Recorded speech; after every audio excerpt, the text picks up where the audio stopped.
জীবনে শান্তি নেই রে ভাই, শান্তি নেই। একে ঘরে বউয়ের জ্বালা, তারপর গুদমারানি শ্বশুর এখনো নিমন্ত্রণ করেনি। লেওড়া হ্যান্ডেল মারছে, আমার শ্বশুরটা কোনো রকম পাত্তা নেই। সালা দুদিন পর জামাই ষষ্ঠী, খানকির ছেলেগুলোর কোনো হুঁশ নেই, ঝি জামাইগুলোকে নিমন্ত্রণ করতে হবে। আমার ঝুমা বৌদির মতো শাশুড়িটা কত ভালো, কত আদর যত্ন করে। আর লেওড়া কানা চোদা কিপটে শ্বশুরটা 1 টাকাও খরচ করবে না, জীবনটা লেওড়া কন্ডমের মতো করে দিল রে ভাই। যতক্ষণ প্যাকেটের মধ্যে আছে ততক্ষণ কোটি টাকা দাম বলে, আর ইউজ করা হয়ে গেলে জঙ্গলের মধ্যে ফেলে দেয়। বিয়ের আগে বলেছিল বাবা তোমাকে একটা রয়্যাল এনফিল্ড দেবো, কিন্তু রয়্যাল এনফিল্ড তো দূরের কথা, একটা রয়্যাল স্ট্যাগও পর্যন্ত দেয়নি শালা কিপটে শ্বশুর। উঠাইয়ে না, এই বানা শ্বশুর মশাই ফোন করেছি, দাঁড়া কি বলে দেখি।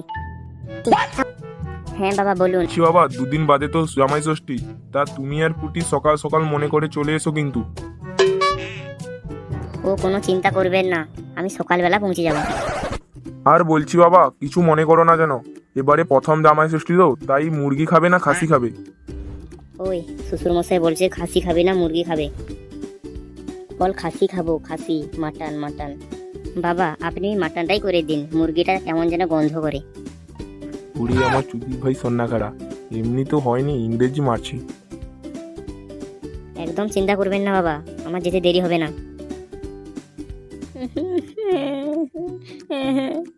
এই তোর আবার কি হলো রে, কাঁদছিস কেন?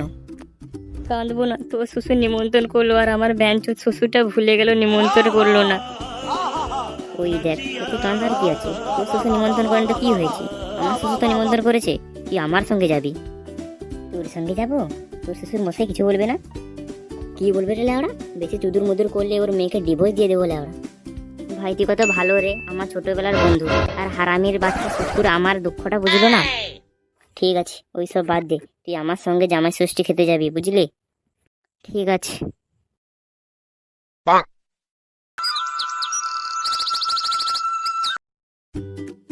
কি হে মানে জোর কোথায় যাচ্ছিস? শ্বশুর বাড়ি যাচ্ছি বেগুন ভাজা খেতে, বোকা চোদা কানা চোদা, জানিস না জামাই ষষ্ঠী? ও জানবে কোথা থেকে, ও তো বিয়েই হয়নি, শ্বশুরও নেই। তা তুই তো জামাই ষষ্ঠী খেতে যাচ্ছিস, ঠিক আছে, তাহলে ওই খানকে ছেলেকে নিয়ে যাচ্ছিস কেন? নিশ্চয়ই ও শ্বশুর নিমন্ত্রণ করেনি ওকে। দেখ ফোনটে, বেশি পটার করবি না, না হলে এখানে তোর সেটা ভেঙে রেখে দেবো। বাদে তো লেওড়া, কপাল তো মেয়ে জোটেনি, তাই শ্বশুর বাড়ির মুখও দেখেনি। আমরা জামাই ষষ্ঠী খেতে যাচ্ছি বলে ওর হিংসা হচ্ছে, এর সঙ্গে বেশি মুখ খাটিয়ে লাভ নেই, সেখানে যেতে আবার দেরি হয়ে যাবে। চল তাড়াতাড়ি চল।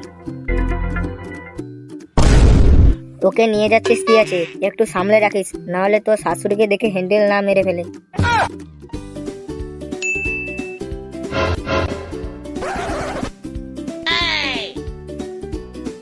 বাবা ও বাবা, বাবা।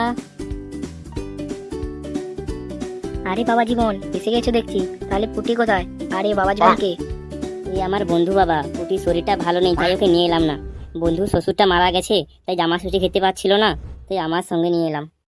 উদ্ধার করে ফেলেছো একে মা মনসা, তারপর ধুনের গন্ধ, 750 টাকা কেজি খাসির মাংস, শুয়ারের বাচ্চাটা মেয়েটাকে না নিয়ে এসে বালের বন্ধুকে নিয়ে চলে এসেছে, সালে চুতিয়া। কি হলো বাবা, কিছু ভাবছো নাকি? ও তেমন কিছু না, ভেতরে এসো।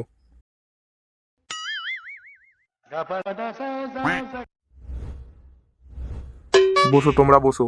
কই গিন্নি কোথায় গেলে? বাবা জীবন তো এসে গেছে, এসো। এই যে হয়ে গেছে, শুধু চাটনিটা বাকি আছে, তুমি বাবা জীবনকে বুঝতে জায়গা দাও। আর বাবা জায়গা দিতে হবে না, মায়ের তো রান্না বাকি আছে, আর ততক্ষণ আমরা একটু বাইরে থেকে ঘুরে আসি। আচ্ছা ঠিক আছে, তাই ঘুরে এসো।